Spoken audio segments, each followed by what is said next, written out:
Hi everyone, welcome today. Thank you so much for all of you brave souls who are here, both in person and on the phone. I guess we should start by doing a quick round of introductions, and maybe we'll start with the people on the phone. Oh yeah. Let's start with the people on the phone. Who's on the phone? Ana Garcia Reyes, Jose Vinaroso. Jackie Tang. Jackie Tang. Okay. Anyone else? I said Ana Garcia Reyes, Right. Jose Vinaroso, Community College. Yeah. Okay. Nia, you're on still?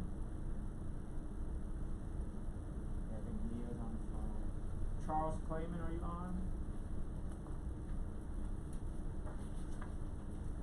Everyone's on mute. Yeah, Okay, okay. great. I think we'll, Commissioner? Oh. Okay. Do we introduce ourselves? No, I was good.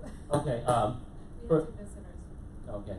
So I understand, given events, that people are reluctant to ride the subway.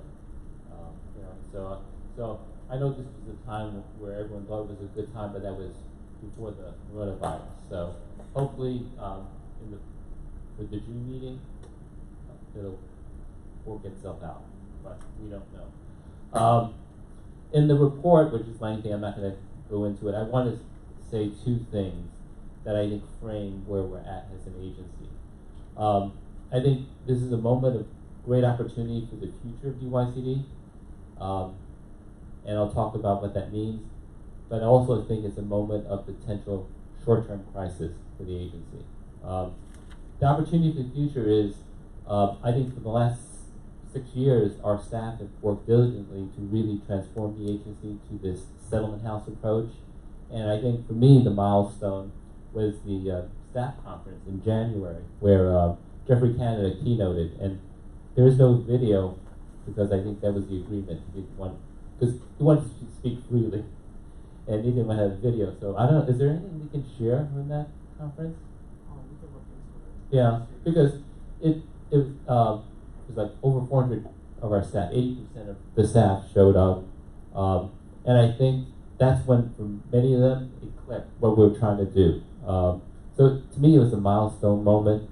And you know, Jeffrey gave this very inspirational speech about the role that our predecessor agency, Department of Youth Services, played in the war on crime in the early 90s, when Mayor Jenkins headed the Safe City, Safe Streets initiative. And he talked about being in the room when the idea came up about helping young people and also hiring cops. And so to transition to what the other opportunity I see on the horizon, we're working closely with the police department. You may have read in the newspaper, Commissioner Shea is a very different police commissioner than any of the ones I have dealt with. He wants police officers to work with young people to make sure they stay out of the criminal justice system. It's an incredible approach. And so he's redeployed 300 youth coordination officers who are being trained this week and next week, and we're speaking before them. And the idea is that they will come across young people on the streets that we don't reach. Because the reality is our programs reach young people who want to be there. And they will benefit, but the people who benefit the most are the ones who are not there, who are hanging out with their friends. To give you an example, the 13-year-old who was arrested in the Tessa Majors murder, he was enrolled for 7 years in our program. For 5 years, he attended the Harlem Children's Zone program, the Compass program. Then his mother died in 5th grade. His aunt and uncle took custody, guardianship of him. He continued to go to middle school programs, the New York Edge program at the middle school. And then last September, when he entered 8th grade, he stopped going. And then he hung out with these other young people, and then that outcome. So I think, you know, the partnership with the police department is exciting because it's something that's different. One of the things we're going to be doing in the next month or two, we're making a big push to get young people to sign up for the guaranteed summer jobs in the 15 public housing developments that are high crime. And we've always hit a ceiling, about 3,000, and we've budgeted 5,000. And so we've remarketed the program. It's now, it used to be the mayor's action plan, so we called it Map for Success. And that came out of focus with young people. And the exciting thing we're doing is that we're printing palm cards with the digital code. What's it called? The QR code. And so we can hand them out to young people, and they can scan the code onto their phone, and they can take them directly to the application for a guaranteed summer job. And so the police department is working with us to distribute that to young people. And I think it's a different way of looking at how we work with the police department. We'll see, whether this works or not, but I'm excited. As far as the moment of crisis, it's obvious that not only is there great concern about the health impacts of the coronavirus, but what impact it will have on the city's budget. We were already, I think, at risk based on what the governor is proposing in the Medicaid plan to shift potentially $1 billion in cost. So I'm more confident that the Assembly will push back on the governor's plan. And then in this time, are we going to be cutting funding for hospitals? It makes no sense. It's unclear what impact the budget will be on the budget for the current. Be clear, New York City is a tourism destination. Hotels are hurting. The restaurants that depend on tourism. Other revenue sources are not affected yet. The Wall Street revenue was locked in for the tax year 2019, so it's going forward in maybe fiscal 22. Property tax revenue was locked in for the calendar year 2019. Income tax revenue was locked in for calendar year. So I think it's unclear. I do expect some difficult choices to be made by the city, difficult choices to be made by us, but I think this is a short-term situation. I think the work we've done the last 6 years have set us up for success going forward. And that's pretty much what I wanted to talk about. And if there are any questions, I'd be happy to take them. No? Okay. Hi, those on the phone, can you state your name? Who just joined?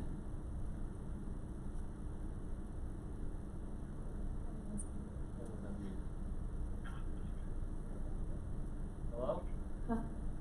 The folks on the phone, can you introduce yourselves? Those who just joined. Okay. All right, we'll keep on moving. Thank you, Commissioner. Hi, Who's that? this is Reggie. I'm also on the phone. Okay. Hey, Reggie. It's Reggie. Hey. Hi, Reggie. Thank you. Thank you for joining. Okay. Of course. And if you all could then put your phones on mute, that'd be helpful too. Hi, this is Mia. I had my phone on mute and I may have got kicked out, but I am here. Okay, Thank great. you. Right, Nia. Thank you. Okay. Welcome, Nia and Reggie. Thank you. All right. Great. So there are no more questions. We did skip over the introduction, but we can maybe go around really quickly. Sorry about that. Hi, my name is Erica Papalo, and I'm here to speak about the Ladders for Leaders program. Hi, Jordana Lee, and I'm from Lincoln Center. Hi, this is Peter McCree. Hi, Liz Cribbs with the Zigar Family Foundation. Hi, I'm Daniela Toribio, and I'm here to speak for the Ladders for Leaders program. Anthony Ng, DYCD. Great. Thank you all. So next we are going to go to the meeting minutes for approvals. If there is a motion to approve. Is there a second? All in favor? Do it. Folks on the phone, I guess. Aye. Great, thank you. So next we're going to move to our very exciting presentation around Ladders for Leaders. So I'm going to hand it over to Jordana. So hello, and I'm very happy to have both Daniela and Erica here today. And what we're really hoping to do is to talk about the benefits of Ladders for Leaders, and that this is a program that I think everyone on the board knows about, and that it is something that's really important to both the DYCD, but to our organizations. And so we have two women who have been through the program. They've been through internships. I think both of them have done 3 different internships at different companies. And so they're going to talk a little bit about their experiences with ladders, and then we would love to have this as a conversation. So those who are calling in, we'd still love to have you participate as well. And I'm going to first ask Erica if she's okay to talk. She was our very first Ladders for Leaders intern, and that was, I think, 3 summers ago. We actually asked Erica to stay on a little bit longer and work with us with Artist Services until she got more of a full-time fellowship, and she's just completing a 2-year fellowship right now where she's with Reading Partners. And I think I'll let Erica talk a little bit more, but it was, for us, a really amazing experience to have somebody who went through the training program, who really understood the opportunities that one can get out of an internship, and I think Erica took all of those opportunities and ran with it. So I'll let her talk. Thank you, Jordana. And just introduce myself again. My name is Erica Pupalo. As Jordana mentioned, I'm completing a 2-year fellowship at Nonprofit Reading Partners. A little bit about the fellowship. This fellowship connects recent college graduates to gain experience in the social impact sector. So I graduated from Baruch in June 2018 with a double major in history and Spanish. I began my experience with Ladders for Leaders the first summer after my freshman year of college. And so my first internship that I was connected to the Queens, I would say, partner that connects Ladders for Leaders into internships. So I was connected to all their summer internships through the Queens. So my first internship, just to kind of give an overview, I explored careers in the arts with the Lincoln Center, in publishing with Scholastic, and then also with, speaking a little bit about my first internship, was with Women's Venture Fund. So upon my entrance to Baruch College, I was actually interested in pursuing finance and economics. And so it was a really good connection to Women's Venture Fund because they work with businesses and just seeing kind of a different side to how a business could work. And then once I transitioned into my major of history and Spanish, I knew that was very academic, and I also understood that I needed to gain some work experience. And because I had done the internship already in my first summer after college, I decided to explore the field of education and nonprofit, and then that's where I got connected to Scholastic. I got placed in their education department at the publisher. And then I had a great experience, amazing. And to kind of just wrap up what all of these experiences allowed me to do was really grow with confidence, I think, about myself. And lots of personal growth. I would say I was definitely very introverted, very shy, but definitely whenever I got an experience, I worked hard at it, and I tried to learn as much as I could and kind of absorb everything that they taught me. So I got to build a lot of those interpersonal skills with every experience that I got every summer. And then alongside that, I think one of the biggest things that I learned at this internships was the power of networking, which was kind of like not something that I would have learned on my own otherwise. And I think I learned a lot about how to connect with people, how to approach a situation. So really a lot of the small details about networking and just building very authentic and personable relationships with my supervisors. And for example, right now I'm completing my 2-year fellowship at Reading Partners, and I'm looking for my next step, which is to begin another full-time role. And so as I think about my next step after finishing my fellowship, it's been really instrumental to kind of think about the internships that I had all these summers. So, for example, I connected back here with the Lincoln Center for the Performing Arts with my colleagues like Viviana and Jordana. I also reached out to just kind of see what opportunities were, again, at Scholastic. So I reached out to my supervisor there. And so it's just been really interesting to kind of just also reconnect with previous supervisors and just like really be open to any possibility that's going to come for my next step.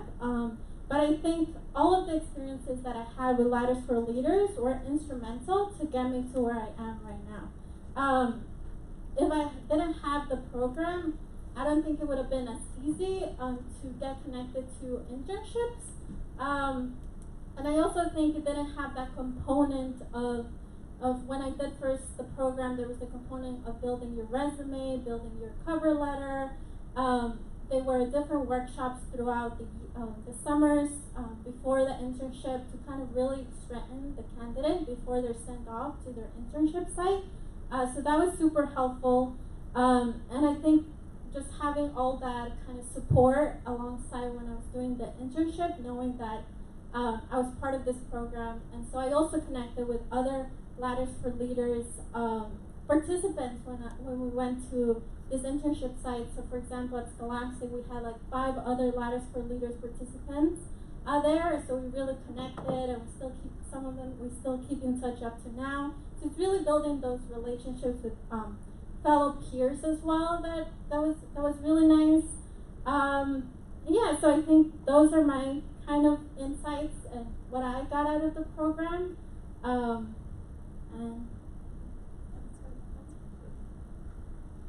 Then, Do I need to use that?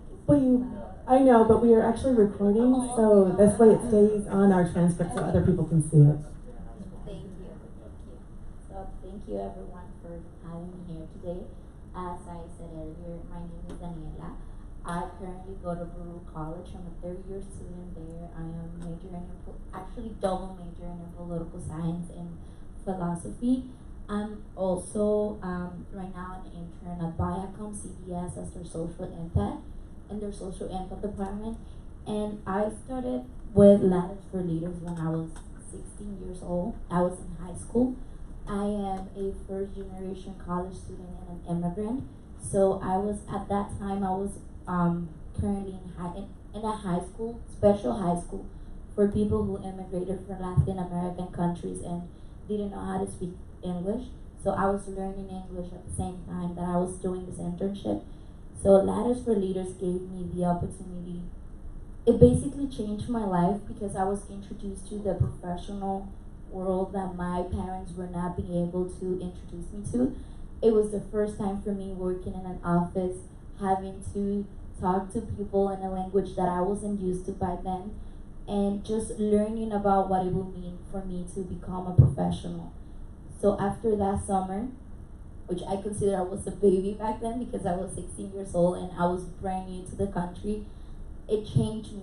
I realized that I wanted to go to college, that I wanted to go to grad school, that I wanted to be part of this world that my family wasn't part of, but I was determined to join. So after that summer, I went back and I feel like I've changed. I became a new person. I was more outgoing. I became a leader in my high school. I was part of clubs. I was part of I made sure that I was part of more extracurricular activities. And as you said, one thing leads to the other, one opportunity leads to the other, and I was able to do an internship for Ladders for Leaders each summer for the rest of my high school experience and my sophomore year of college. In my sophomore year of college, I had the wonderful opportunity to work at the Sherman Foundation when I met Alexa. And what I love about the Ladders for Leaders program is that it has been a growing and learning journey that hasn't stopped. Like this summer, I plan to join it again, and because each summer I get a new thing. It helps me be closer to my dreams and be a better professional. Last summer, Alexa dared me to challenge myself and get out of my comfort zone. Like I wouldn't be here speaking to you if Alexa wouldn't force me to be here. So thank you for that. Encouraged, thank you. Encouraged. So yeah, and she helped me get out of my comfort zone to network and talk to people, and that's how I have the internship that I have right now. And I have plans for the next semester that wouldn't even be able to be here if I wasn't able to get out of my comfort zone and approach people and ask for help. So I am incredibly thankful for the opportunity that Ladders for Leaders gave me, because I wouldn't be neither in college or even right here if it wasn't for that summer of 2016 when I was given the opportunity to intern in a law firm. So we'd love to open it up for questions. Thank you, ladies, both. Thank you both for sharing.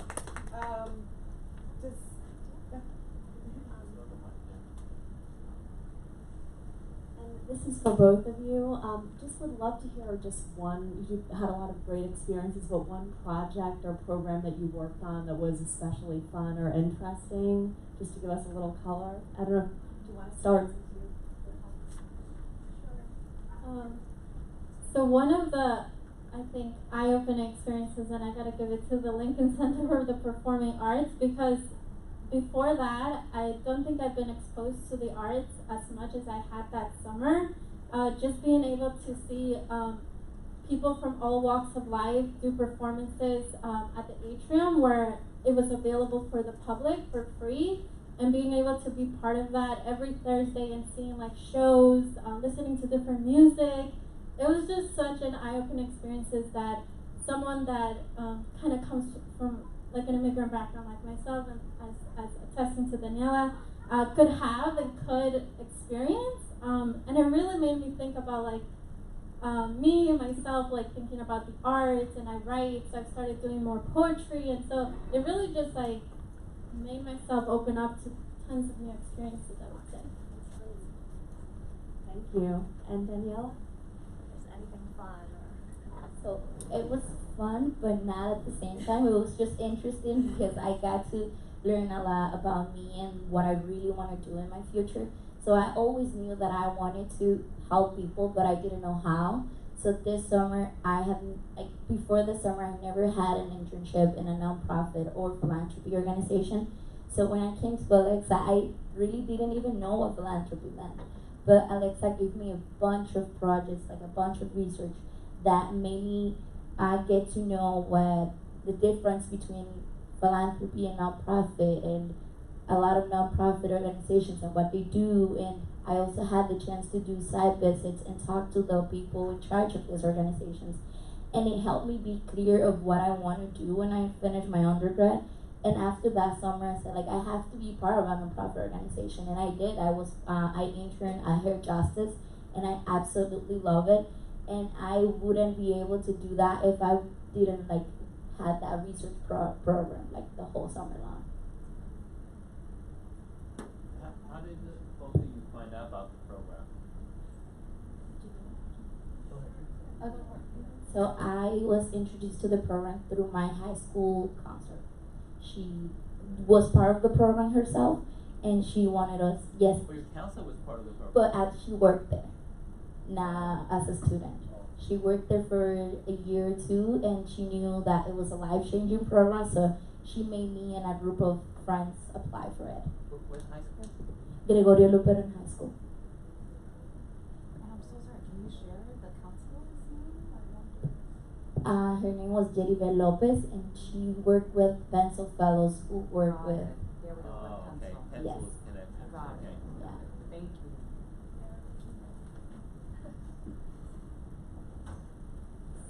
So in high school, I participated in this program called Quest Bridge, which connects high achieving students, and they try to get them into 4-year private colleges.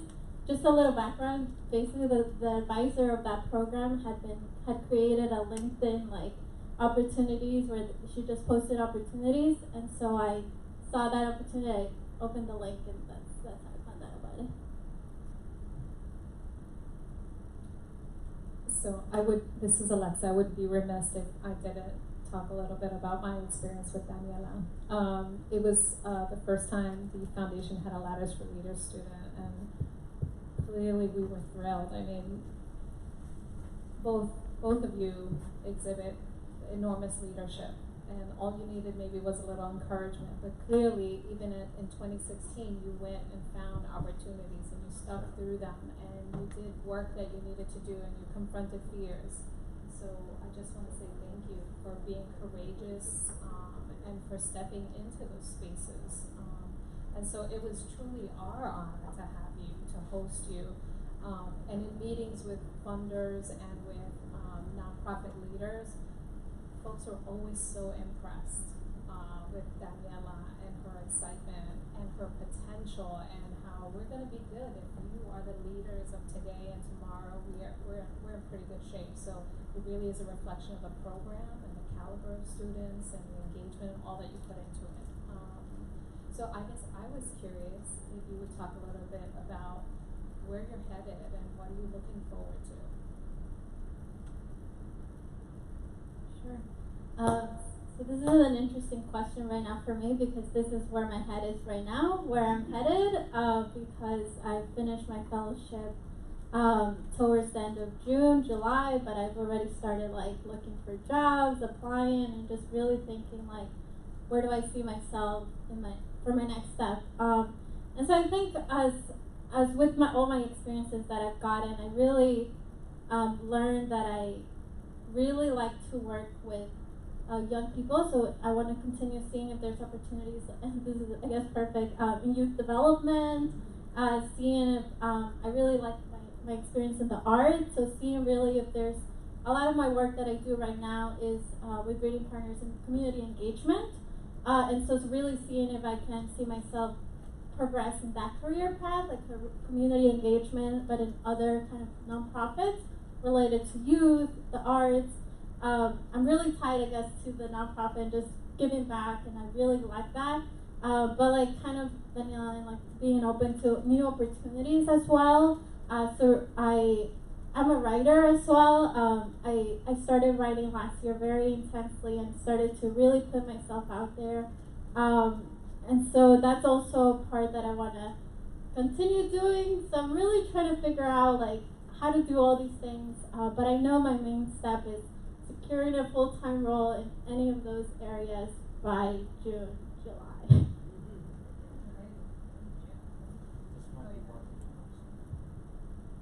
No, it's oh yes, it is. I wish it was. Great.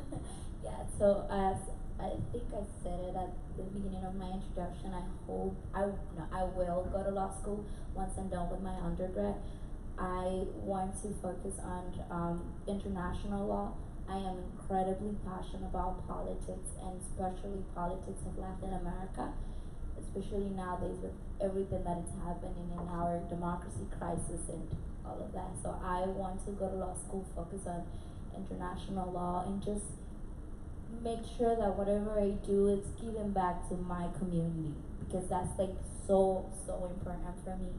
And to do that, I will be working starting in April, I will be working with the political science department of Baruch College, developing a new program for expanding and promoting Latin American politics, just to everyone, even outside of the department, gets to know what it's about, what's going on, and why everyone should be engaged on them.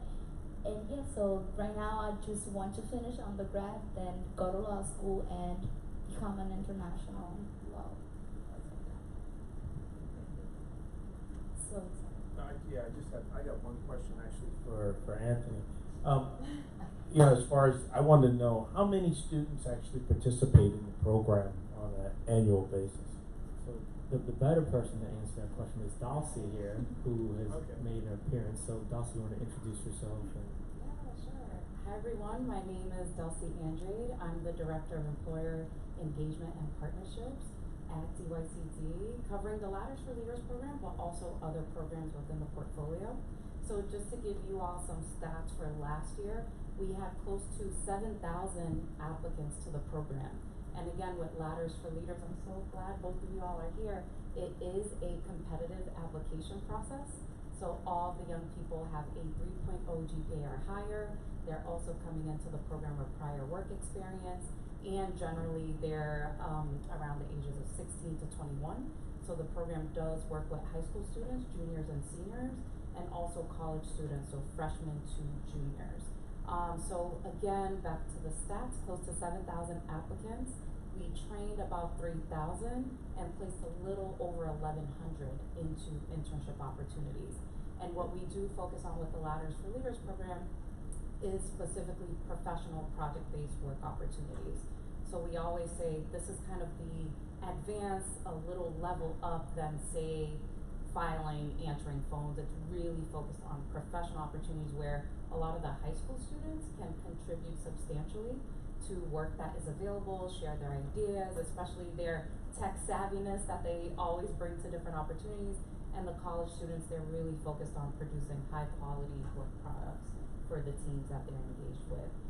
So we work across many different industries, from real estate to advertising to engineering and tech, financial services, insurance, many different opportunities in addition to nonprofit organizations and our city agencies. So yeah, that's a little bit of the stats for the Ladders program, but I'm happy to answer any questions. So how common it is for a young person to go through multiple internships? Is that common? Yeah, so with the Ladders for Leaders program, we do have a lot of alum that do apply to the program every year, but what we're doing now is making sure that we don't have them work with us through high school all the way through college. We try to limit that maybe for about 2 to 3 years, just because we want to open up the opportunities for more young people.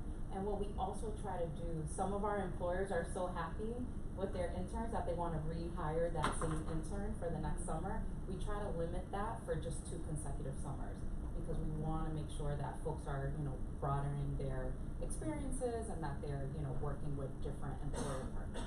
So yeah, we definitely do have alum in the program, and right now our alumni base is about close to 5,000 young people, and a lot of them are working professionals right now across many different companies, from Facebook to different tech firms. There's so many financial firms all over the place. So, yeah. That's fantastic. I'm wondering if anyone on the phone has a question? No. One thing I'll just say for a lot of the folks in the room, and I know Alexa, Jordana, you guys have been amazing partners throughout the years, and Alexa, I know we'll be talking about some more foundations potentially coming to the Ladders program, but if anyone is interested, and we're definitely working with new programs right now, but if there is any other folks in the room that are interested in participating, our application is up and ready. We actually do send it as a PDF, so it's not an online application. So I can definitely share that with everyone around the room. Definitely for your own organization, sharing it with your network. We actually don't have a deadline for employers to sign up, but we always recommend that employers sign up as soon as possible, just because the longer the wait, the smaller our pool of young people are for the program. So I can definitely share the application just in case some folks are interested. But again, I'm happy to answer any questions about, the process of becoming a work site, just any questions that folks may have. Yeah, I'd love to hear a little bit more about outreach and what that looks like. So employer outreach? Yeah. Employer and student. And students, yeah. So focusing on the employers, the great thing about the Ladders program is that it has been around since about 2006. So since that time, we've been able to grow the base of employer partners that we have. And one thing that we always try to do every single year is have those same employers come back, but then on the other side, making sure that we are introducing and welcoming new employers to the program as well. So in my small team of 2, we're doing a lot of employer engagement, trying to reach out to new folks. We do have an employer sign up on the DYCE site, so we're getting a lot of employer partners that are interested through our employer sign up. It's a whole range of different employer partners. I remember the Economist Group came through our employer sign up, and I was just like, wow, you guys just signed up, and they just went onto our site, which is really great. So we have a lot of different folks coming into our employer sign up, And then our just general business development tactics as well. So mailings, postcards, getting on LinkedIn, doing kind of the traditional cold calling and emailing, which is a great way to get new folks on board. But I would say with employers, it's a mix of a lot of just foundational partnerships that continue to come back, and those same partners also sharing referrals with us, because they've had good experiences with the program. They're bringing new folks in as well. And then also our website and just some of our just general business development that we're doing to get more interest into the program. And as for young people, there's so many different ways. So there's the work that we have going on with our contracted providers. So Pencil is one, and we're also working with Common Point Queens as well. So there, did you come from Common? Perfect, great. Oh, great. So different young people from our different providers. So so they're doing a lot of work, really hitting the ground running, going out to different high schools, and also different colleges. Definitely a lot of the CUNY, SUNY schools as well, just to make sure our local folks are aware of the programs. So they're doing a lot of headway there, especially with also just different community organizations as well. They are 2 providers, but they're covering all 5 boroughs, so really conducting that outreach to get young people on board. And then through DYCD, there's work that we're doing internally as well, whether that's through social media, reaching out to our alumni base, and really getting in touch with different partners that maybe we haven't reached out to in the past, just to make sure that we continue to increase the diversity that we have for the Ladders program, and also making sure that, young people that maybe haven't been aware. One thing that we did learn is that word of mouth is huge with the Ladders program. So once you guys apply and get really great opportunities, you're letting your friends know about the Ladders program, but really making sure that we are attracting different organizations, different groups that do have touch points with young people, and making sure that they are applying. So yeah, I hope that answers your question, but there's a lot. Capacity is always an issue, making sure that we have enough folks going out there, but if there are any ways, not just for employer engagement, but even with young people, our application deadline has passed. But the Ladders application is still open right now through SYEP. We actually do have Ladders traditionally standing alone, but this time we did an overlap for about 2 weeks with SYEP. So just in case some more young people are interested, there's still some time to apply until March 15th. That's going to be the deadline. Actually, I was wondering, I know we've been talking about outreach and how to reach greater numbers of Black and Latino youth as well. So I'm wondering, have we ever thought of a strategy to use some of the alums themselves directly to connect to their networks or go talk to their peers about it? Yeah, so we actually have a LinkedIn group with our alum, and I think we also have a Facebook group as well. And for the event that we did host in December at Lincoln Center, we did a lot of outreach to our alumni base. So we're hoping to continue that to increase the diversity within the Ladders for Leaders program. Any other questions about becoming an employer partner, signing up? It's a pretty streamlined process. Once we learn about your recruitment needs, we're really going out there working with our 2 providers to vet and identify young people, amazing, talented young people like the 2 ladies that we have today, and really referring those candidate resumes, making sure we're setting up interviews, and making sure that we get young people amazing opportunities. But we're always here to help, even with some partners that maybe don't know where to start, maybe they never had an intern.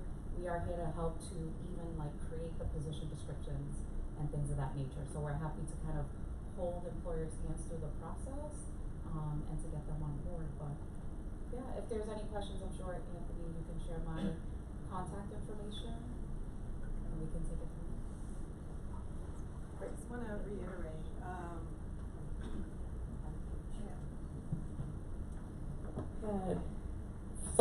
we've had 3 Ladders interns over the last 3 summers, and I think both Daniela and Erica are really great examples of the type of quality of person that participates in ladders. I mean, you can hear that they are very driven individuals. They have a really strong sense of responsibility. They take on projects and really work strongly on their own, and also really hungry for learning opportunities. And I know that Erica really had her own projects. She really did interesting research for us and opened our eyes to some different ways of connecting with different communities and community engagement.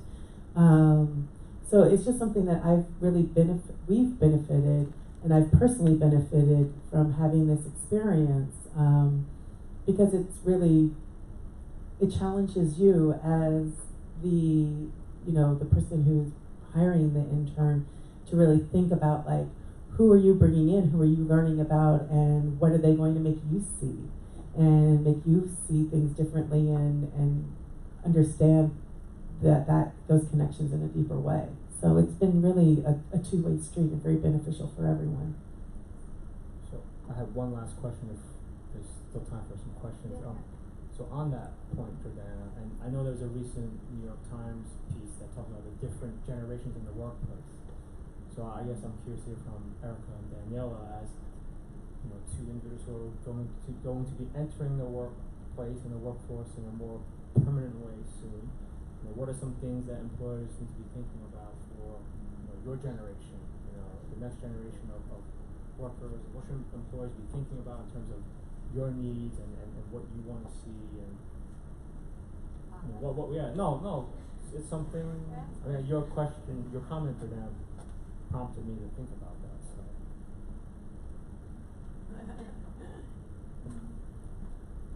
So just to kind of see if I got the question, it's just about like what. Okay, I'm just trying to think through it. I guess I can speak from my experience, which has been a huge learning curve right now, where I'm doing a fellowship, but I'm also considered a staff and employee at my organization of Reading Partners. And as I think about my next step, I think there's so many questions that I didn't know I had to ask, and so many things that I had to expose myself to, and what's right and what's not right to ask to employers, I guess. So for example, one learning experience that I got as I'm learning about how to continue to apply for a full-time role has been like salary negotiation. Like, that was a big eye-opener to me, that's something that could be done and should be done. And so I was like, okay, that's my parents have taught me, to I don't know. I come from an immigrant family. Everything's like done like how we are told and our rules, and so kind of coming into the space of you have also as a word and a say into your how the workplace should be like. So I think that's one of the things I learned. Also, in terms of just, I think it's something that's being talked about a lot, about diversity and inclusion in my organization, and there's a lot of talk about how to reflect the communities that we're working with them, with the individuals and full-time staff in the organization, and that's conversations that are coming up and who should be involved in those conversations. And so that's something that's new at my organization with the transition to a new president and lots of things. So I think also that's been a learning experience. Who's at the top, learning about the hierarchy out of my organization, like, so who's the president, like who are the board members, who are staff, and then what's my role in this position. And it's like conversations that are not easy to talk about, like they might be difficult. And then I think because a lot of my work that I do is in a community that I'm not part from, but I come with like, this, I'm from Queens, but still in Queens, but it's a different community. So also just being like mindful about my role in that community has been interesting. And the perspective and the biases that I also bring, but then also like, what am I, like, for example, I'm doing a fellowship that has, so I guess talking a lot about like salary, that's been a big learning experience for me. And then, so I think being mindful of that. that's the main things that come to mind right now. That's great. That's really insightful. That's a big question. So I was thinking in terms of more of an anchor. Like, I think, judging from my past experience in different internships, I think I would love if my employee has an open mind of my abilities and the things that I should be introduced to and the challenge that I should be faced with. Like, I loved when I'm challenged to do something that it's not on my job description, or when I'm given the opportunity to meet someone from a different department or someone who's not part of the organization or the place that I'm working. Because as a student, I think, like, yes, I'm sure that I want to go to law school, but what if I'm meant to be a teacher and I don't know it? So I really appreciate every time that I'm introduced to something new, that I'm given the opportunity to meet different people, different places, different films. So if I am in a place, I just really hope that any internship that I get, I have the chance to meet someone like Alexa, who's always pushing me to do something that is not on my job description. Because the whole purpose of it is to grow and learn and to get a different part of myself that I don't know yet.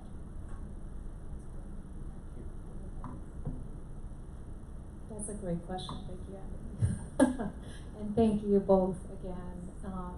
And it goes without saying, we hope to continue to get youth board members, youth committee members to continue to spread the word. We need more placements. We need more employers, because we have so many incredible young people in New York City that thrive with opportunities. And the networking itself, as you mentioned, is so very important. So please, board members, encourage placements. Call your friends. Let's expand the opportunity for young people through this awesome program. And thank you, Dalsie, for all the work that you've done, for making it very easy, certainly for our shop. They really do make the process incredibly user-friendly. So thank you, and to the providers. So I guess with that, I guess we'll move on to the next part of our agenda. Thanks again. This is so exciting. You guys are welcome to stay. Yes. If you want, I know Erica was originally having to go. She has a poetry workshop she attends, but that got canceled tonight. So if you want to stay, you're welcome to. So feel free. Yeah. No pressure, but you're welcome to stay. Well, thank you again. Yes. Thank you. So I guess moving on to the next part of our agenda will be the work group report backs. We have the first a youth engagement work group. Unfortunately, Gary and Jeanette, who are the chairs of that work group, got called away because of COVID-19. They're pretty inundated with meetings. But the committee has met over the time, and does have a rather very interesting and exciting proposal for you all. I'm going to get my notes here. So along the lines of ensuring continued youth engagement, and today is another great example of how wonderful it is to have young voices in the room talking about their experiences and informing the future. The committee would like to propose essentially moving forward almost in a pilot, under a pilot frame for the next year, and bring on 4 young people that would be considered youth representatives. Because of the appointment process, and that hasn't yet been settled, we figured we would run an application process and a program and appoint youth representatives through the youth board. So the proposal on the table is to bring in 4 young people, hopefully grouped 2 and 2 from programs, so that they have some fellowship and some partnership from a program, and it doesn't feel too entirely overwhelming. The criteria that the committee discussed was targeting 16 to 24-year-olds, which would align with ladders, although ladders to 21. Okay, so we may want to talk about that a little bit. And currently target young people that are engaged in a DYCD program. So it was important for the committee that young people have that experience that they're going to weigh in on. And so that they either be from a Beacon Cornerstone program or from one of the workforce programs. Also, it was important for the committee that the young people reside within the 5 boroughs. And particularly what we were wanting is that while young people go away to college, we really wanted some continuity of the representatives being able to attend the 4 meetings so that we have that, constant engagement. We thought for the selection process that perhaps we could reach out to other kind of youth councils for recommendations, particularly within the DYCD programs. There are a bunch of youth councils, so we wanted to stay within the programming and not be super broad, but really kind of do a targeted universe of outreach. And the committee provided a very aggressive time frame. They're very ambitious, which I'm very excited about, and they want to do a rather brief application that kind of hits all the high-level points. Have something out certainly by March with the idea that those submissions would come back sometime in April, with the possibility of even having youth reps appointed in June. So when I say appointed, I mean by a committee, probably this engagement committee and any other board members who would like to participate in reviewing those applications and approving the placement. So they're very ambitious and hoping that we'll be able to launch a process that is rather streamlined and have some young people on board by June. In terms of the bylaws, that was something we talked about. Because we are going to launch this in a pilot, we thought it would be important to kind of hold on and experience what we need to experience, and then maybe have the young people inform what bylaws changes would need to be made to see if the program, works. Are there any kinks that we are going to need to work out? So in terms of any proposals for bylaws, there aren't any. We're going to hold that on the table until we actually have the engagement and then decide thereafter. So there are no particular voting things that we'll do today on that. And then lastly, there was a discussion around stipending the youth reps. And that was important to the committee because they are the experts in the room, and it was important to be able to support their participation. Now, the details around that have not yet been determined, and I think we're looking into a couple of possibilities to make sure that they don't interact with anything else and have a negative effect on the young people. But there is absolutely a spirit of recognizing the expertise and the contribution to the room, and wanting to figure out that be part of this engagement and representation. So with all that, that big mouthful, I just would love to hear if you had any feedback on the proposal, if you're also interested in further working with the group, or you have any questions about kind of what has bubbled up to date. Now would be a great moment. I think that I support the idea of doing a trial project, and I like the idea of us really taking a step and then getting a chance to see what worked and what doesn't work. I think you even mentioned that we're really specifically looking at youth that are coming from already the certain programs, so that I'm forgetting what the name of those programs are right this minute. But I think that's really beneficial too, because it's working within this established system already. So I think that this all makes a lot of sense to me. I think there's a lot of thought to this. And I think when we had our conversation the other day, we were talking about trying to figure out how that compensation part would work. But I think that is important as well. I've not been on this committee. I've only just talked about it as being part of the executive team on this. So I think it's a really, I just know that when we had last meeting, when we had some of the brothers, sisters, keepers presentation, that it really helped change the dynamic in the room. And I think having Daniela and Erica here also helps us get a more grounding of like what our responsibility is. So I think it's nice to have some youth presence here in that way.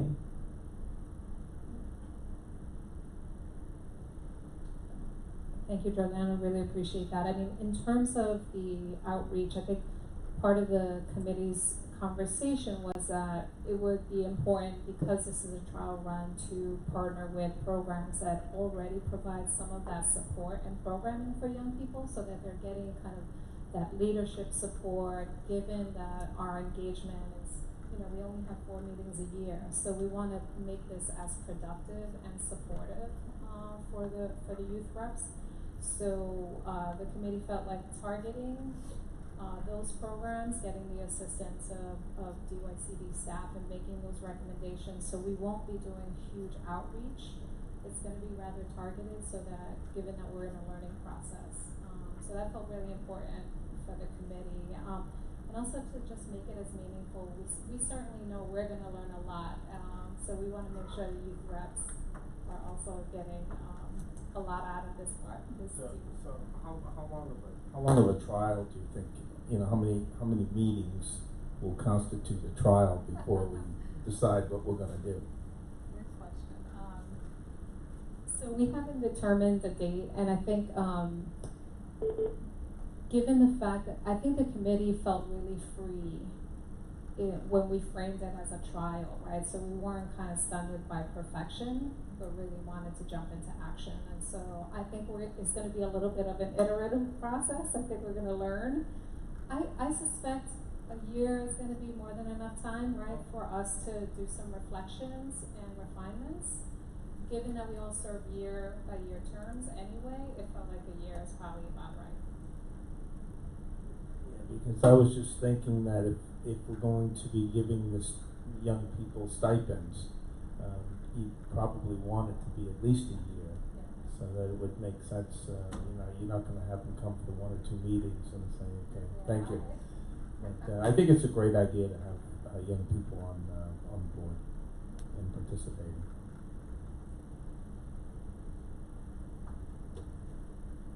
Any questions for the folks on the phone or comments? I have a question. This is Reggie.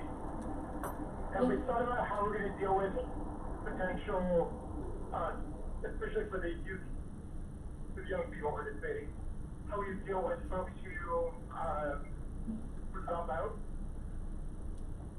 That's a great question, Reggie. I will say we have not talked about that in committee, but I think that's exactly what we were hoping for, to surface additional questions and things we need to really kind of think through.